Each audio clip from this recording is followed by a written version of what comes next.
দেশের অন্যতম ব্যস্ততম সড়ক ঢাকা-চট্টগ্রাম হাইওয়ে। সড়কে শৃঙ্খলা ফেরাতে চুরি, ছিনতাই, ডাকাতি রোধে ২০২৩ সালে এই সড়কে ২৫০ কিলোমিটার জুড়ে বসানো হয় ১,৪২৭টি ক্যামেরা। খরচ হয় ১৫২ কোটি ৫৬ লাখ টাকা। এবার মহাসড়কের দুই পাশে ৭ শতাধিক ক্যামেরার সংযোজন করা হয়েছে এআই প্রযুক্তি। ফেনী অংশের ২৭ কিলোমিটারের দুপাশে ১৬টি স্থানে স্থাপন করা হয়েছে ১৬টি এআই ক্যামেরা। এই ক্যামেরার মাধ্যমে স্বয়ংক্রিয়ভাবে শনাক্ত করা হবে ট্রাফিক আইন লঙ্ঘনের বিভিন্ন ঘটনা। আইন লঙ্ঘনের ঘটনা শনাক্তের পর সংশ্লিষ্ট যানবাহনে নিবন্ধিত মালিকের মোবাইল ফোন এসএমএস এর মাধ্যমে পাঠানো হবে মামলার তথ্য। মামলার তথ্য পাওয়ার পর নির্ধারিত পদ্ধতিতে মোবাইল ফাইন্যান্সিয়াল সার্ভিস, বিকাশ, নগদসহ অনুমোদিত মাধ্যমে জরিমানার অর্থ পরিশোধ করা যাবে। এই সিস্টেমের সুফল আনতে সড়কের দুই পাশে আলাদা সার্ভিস লাইন চালু। সব মহলের সচেতনতা জরুরি বলছে যাত্রী সাধারণ, পরিবহন মালিক ও শ্রমিকরা। অনেক সময় অনেক রকমের গাড়ি চালানো হয়, বেপরোয়া গাড়ি চালানো হয়, অ্যাক্সিডেন্ট হয়।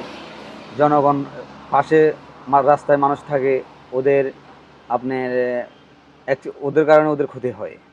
আমরা চাই এই ক্যামেরা চালু হলে আমাদের জন্য খুবই উপকারিত জিনিস হবে, এটাই আমাদের সবচেয়ে ভালো হবে। ড্রাইভাররা যদি সচেতন আগে না করতে পারি তাহলে তো আমাদের এই মামলাটা মালিকেরা বহন সবসময় করতে হবে। ড্রাইভারের ভুলের কারণে আমাদের লস দিতে হবে। তো আমরা মাসে গাড়ি চালায় ক টাকা ইনকাম করবো, সরকারের ট্যাক্স টোকেন অনেক কিছু আছে, এগুলো দিয়ে আমরা আর আমাদের কাছে কি কোনো টাকা থাকবে? বরাবরের মামলা খাইতে হইব। দেখা বছর শেষ কাগজ করতে চলে যেতেছি, দেখা যাচ্ছে অনেক মামলা হয়েছে ৩-৪টা, তো কত টাকা জরিমানা আসবে?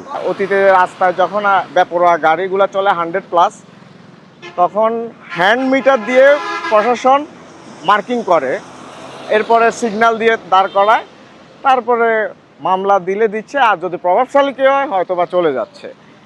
আর এই ক্যামেরাতে আপনার ফাইন্ড আউট এটা হবে না উনি কে বা কারা, তার যে অপরাধ, মানে আপনার বাইন্ডিং করা আছে ৮০ কিলোমিটার, এমনও আছে ১২০-এও গাড়ি থাকে, তবে তখনই তাৎক্ষণিক ক্যামেরা ক্যাপচার করবে এবং কি অটো মামলা হয়ে যাবে। এআই ক্যামেরা এটা।